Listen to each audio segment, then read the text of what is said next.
Merhaba arkadaşlar, kanalıma hoş geldiniz. Bugün sizinle beraber aklınızdaki kişi bugün hayatında neler yaşıyor ve siz neler yaşayabilirsiniz bunlara bakacağız. İlahi güçten en net bilgileri alarak aktarabilmek için niyetimi alıyorum. Enerjiye dahil olmak için niyet almanız yeterli. Şifa enerjisini arttırabilmek adına da kanalıma abone olup bu videoyu beğenen arkadaşlarım için his yüklemesi yapıyorum. Bugünkü his yüklememiz sistemin verdiği mesajlara kalbinizi açmanın nasıl bir his olduğunu bilmek ister misiniz? Hayatınızın her bir alanına, her bir hücrenize ve 4 inanç seviyenizin her birine niyet aldığınız andan itibaren yüklemesi yapılacak. Hemen başlayalım. Öncelikle aklınızdaki kişi bugün hayatında neler yaşıyor dediğimizde bir çare kartı geldi hayal kırıklığıyla beraber. Beklentilerin boşa çıkması kendi kontrolü dışında bir sonucun getirdiği üzüntü dedi.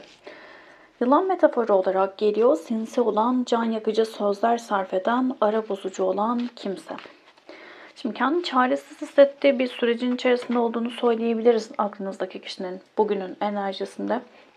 Ciddi bir hayal kırıklığı içerisinde ciddi şekilde bir öfke enerjisi var. Şimdi burada yılan metaforuyla beraber daha çok böyle can yakıcı sözler sarf eden, karşısındaki insanları yaralamak isteyen bir ruh hali içerisinde.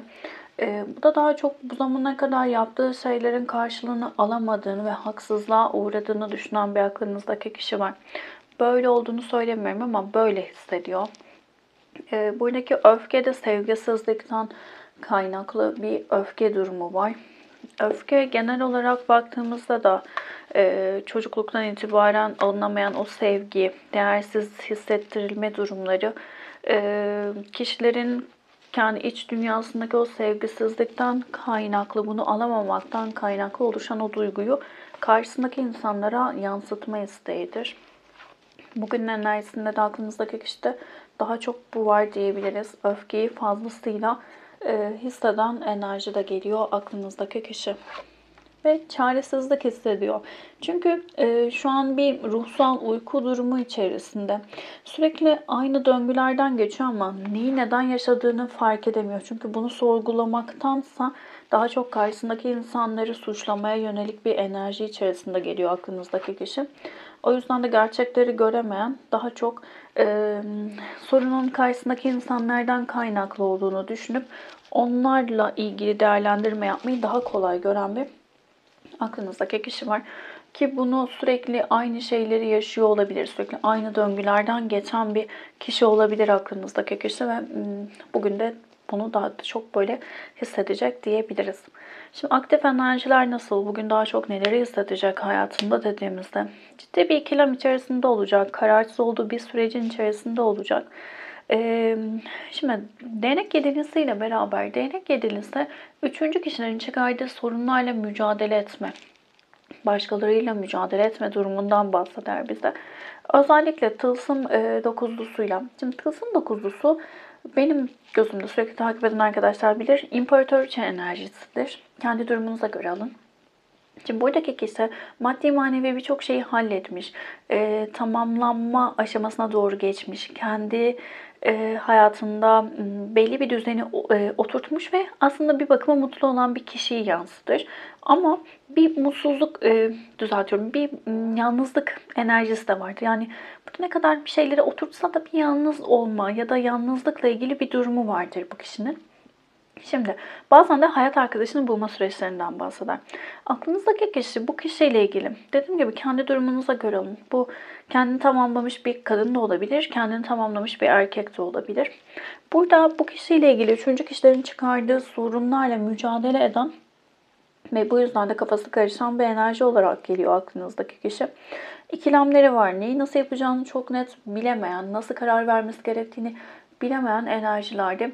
Şimdi değnek ikilisi yapılması gereken eylemlerin olduğunu ancak bu eylemleri yapmakla ilgili bilinçaltının devrede olduğunu, yapmaması gerektiğini, bilinenin dışına çıkmaması gerektiğini kişiye empoze eden, kişiyi bu enerjilerle zorlayan bir durum ortaya çıkarır. Yani aklınızdaki kişi şu an enerjisine baktığımızda bugün özellikle üçüncü kişilerin çıkardığı sorunlardan kaynaklı bu hayatında olmasını istediği kişiyle ilgili harekete geçmesi gerektiğini bir yandan düşünüyor. Ancak diğer taraftan da bilinçaltı diyor ki dur, gerek yok, bekle. İşte adım atmamalısın, eyleme geçmemelisin. Senin güvende olduğun, korunduğun alan burası. O yüzden sen harekete geçme dedi. Ve bu iki durum arasında sıkışan bir aklınızdaki kişi var. Bu yüzden kendini çaresiz hissediyor. Bunun sebebi ne? Neden bu hayatta? Hayatında neden bunu yaşıyor daha doğrusu?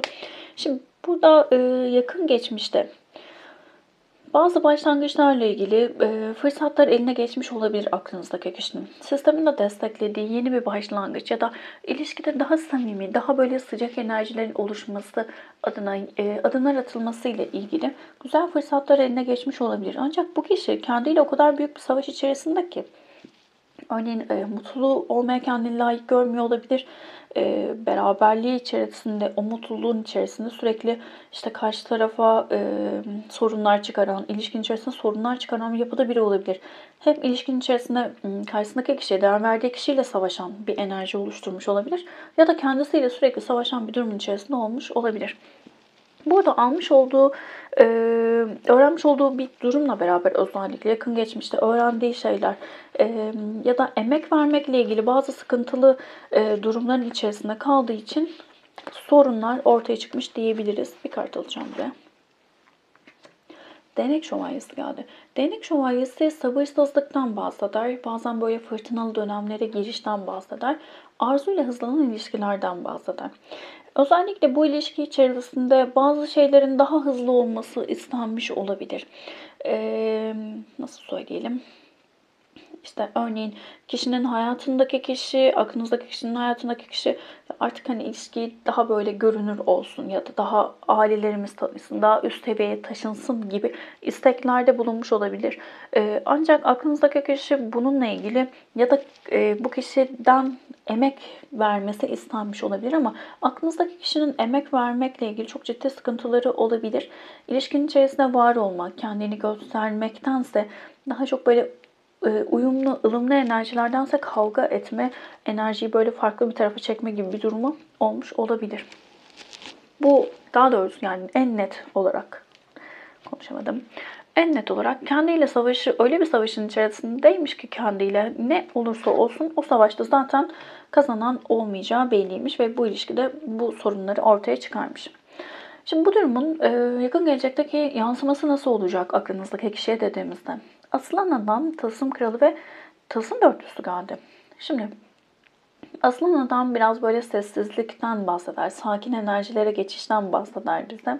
Bazen de çözülemeyen sorunların çözülmesiyle ilgili bilgiler verir bize. Şimdi aklınızdaki kişinin ciddi bir kaybetme korkusu var ve bununla yüzleştiği bir sürecin içerisinde olacak. Güvenilir bir ilişki kurmayla ilgili sorunları olan bir aklınızdaki kişi var diyebiliriz. Şimdi burada güvenli bağlanma stiline sahip olmayabilir.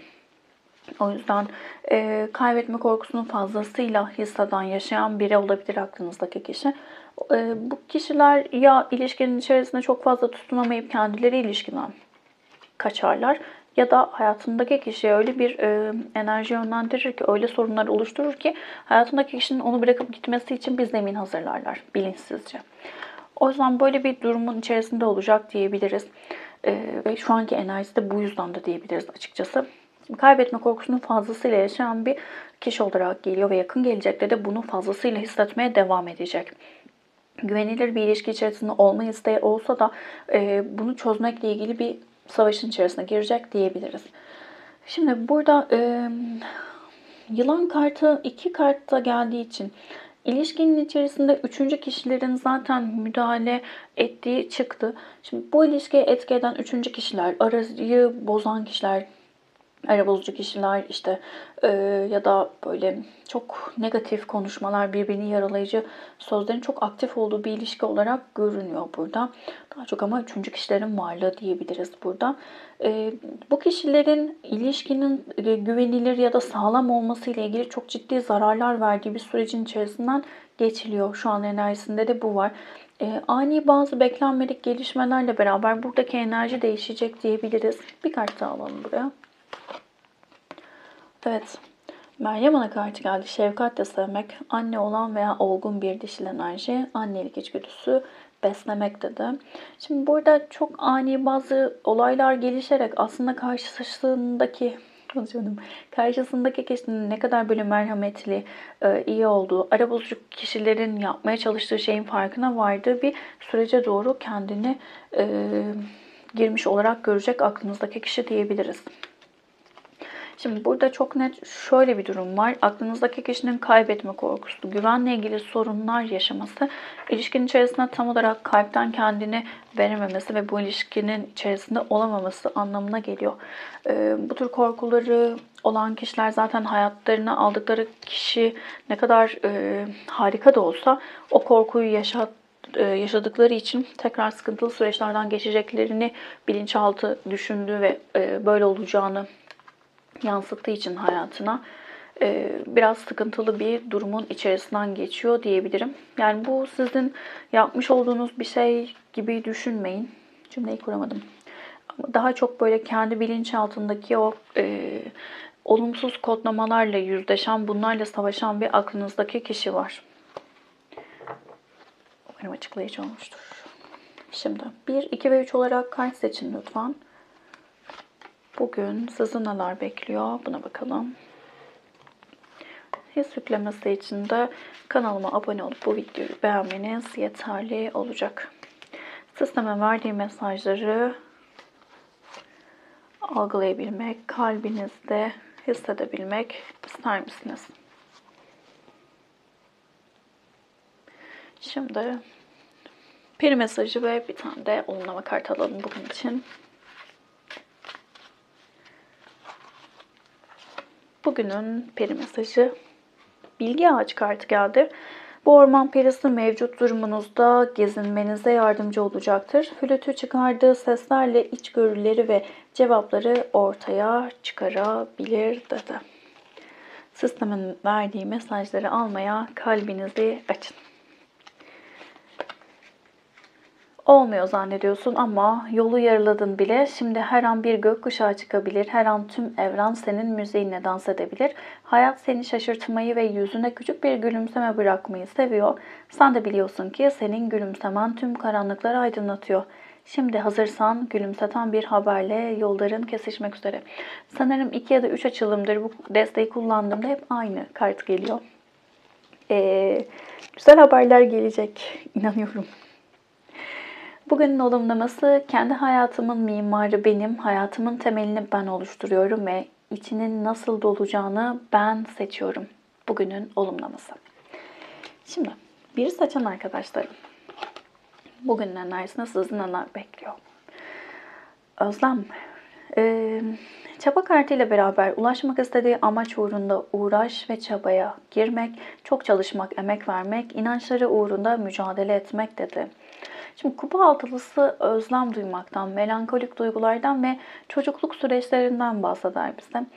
Bugün enerjisinde çocukluğunuzdan itibaren hayatınızda olan bazı kişilerle ilgili, görüşmediğiniz kişilerle ilgili bazı haberler alacak olabilirsiniz. Onlarla iletişime geçmek için bazı girişimlerde bulunacak olabilirsiniz. Örneğin bir haber aldınız, iyi olup olmadığını merak ettiniz ya da rüyanızda gördüğünüz merak ettiniz.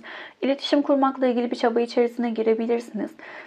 Bazılarınız için de çocukluk döneminizde oturtulan bazı inançlar, size kabul ettirilen inançlarla ilgili bir sorgulama süreci içerisinden geçecek olabilirsiniz. Bu noktada da lütfen sevgiyle yaklaşın kendinize. Şu anki yaşadığınız birçok şeyin aslında çocukluk sürecinde edinmiş olduğunuz o kodlamalardan kaynaklı olduğunun farkına varmanız çok çok önemli. Hepimiz için bu önemli. Aslında beynimizin %83'lük kısmı 0-7 yaş içerisinde oluşmuş oluyor kodlamalar, bilgiler vesaire. Onun dışında kalan çok küçük bir bölüm, %17'lik bir bölüm bilinçli tarafımızda daha bilincimiz yerine gelmeye başladıktan sonra oluşmaya başlıyor. Bugün enerjisinde de sizin geçmişle ilgili, çocukluğunuzla ilgili bu tarz duygu, durum ya da inançlarla ilgili yüzleştiğiniz, bunları anlamaya çalıştığınız bir sürecin içerisinde olabilirsiniz. İkiyi seçen arkadaşlarım, kılıç dörtlüsü. Ok kartıyla ani gelişen beklenmedik olaylar, hızlıca gelen bir haber, doğrudan iletişim, bir yönde hızlı bir şekilde ilerlemek, hedefe hızlıca ulaşmak. Özellikle bugünün enerjisinde uzun süredir beklediğiniz, ya bekliyorum, hazırda bekliyorum. İşte haber geldiği anda hemen iletişime geçeceğim. İşte hemen harekete geçeceğim dediğiniz iş olabilir, özel hayatınızla ilgili bir haber olabilir. Beklediğiniz bir haber. Ama bu haber sizin direkt eyleme geçmenizi, harekete geçmenizi sağlayacak bir durum ortaya çıkaracak. Bu şekilde beklediğiniz bir haber bugün size gelebilir. En çok hissettirdiği bu oldu. Kılıç dörtlüsündeki bu asker de aslında dinlenme, iyileşme sürecindedir ama kendinde her an olabilecek duruma karşı güvence altına alır ve her an bir şey olursa hemen kılıcını alıp savaşmaya ya da harekete geçmeye hazırdır. Bazılarınız için de şöyle söyleyebilirim. Kılıç dörtlüsü biraz sevgiden dışlanılmışlık hissi de vardır. Bunu da hissettirir farklı bir anlam olarak da. Bazılarınız da bugün alacağınız küçük haberlerle kendinizi böyle yalnız, dışlanmış hissedecek olabilirsiniz. Ama şunun farkına varın, yalnız olmak her zaman bir iyileşme sürecinin olduğunu gösterir bize. O yüzden böyle bile hissetseniz aslında değişip dönüştüğünüzün farkına varmanız gerekiyor diyebiliriz. Üçüncü açın arkadaşlarım. Anahtar ve tılsım kraliçesi. Çözüm arayışı, kapıyı açacak olan anahtara sahip olmak, bir mevzuyu çözüme kavuşturmak. Çok güzel geldi. Şimdi tılsım kraliçesi yaşama sevincinden, şehvetten bahseder. Sağlam temeller kurmaktan ve içe dönük süreçlerinden bahseder. Özellikle güven duygusu ile ilgili, güvenilir ilişkilerle ilgili, sağlam temellere dayalı kurulan ilişkilerle ilgili bir çözüm arayışı içerisinde olabilirsiniz bir süredir. Ancak bugün daha çok böyle bu çözümün aslında kendi içinizde olduğunu, o kapıyı açacak olan anahtarın sizin içinizde olduğunu, bu güce sizin sahip olduğunuzu hissettiğiniz, anladığınız bir gün olabilir. Kolektif bir açılım. Hepsiyle uyumlanamayabilirsiniz. İçerisinden mesajlar almaya odaklanın lütfen. Videoyu beğendiyseniz beğen tuşuna basabilir. Abone değilseniz abone olabilirsiniz. Teşekkür ederim vakit ayırdığınız için. Başka videolarda görüşmek üzere. Hoşçakalın.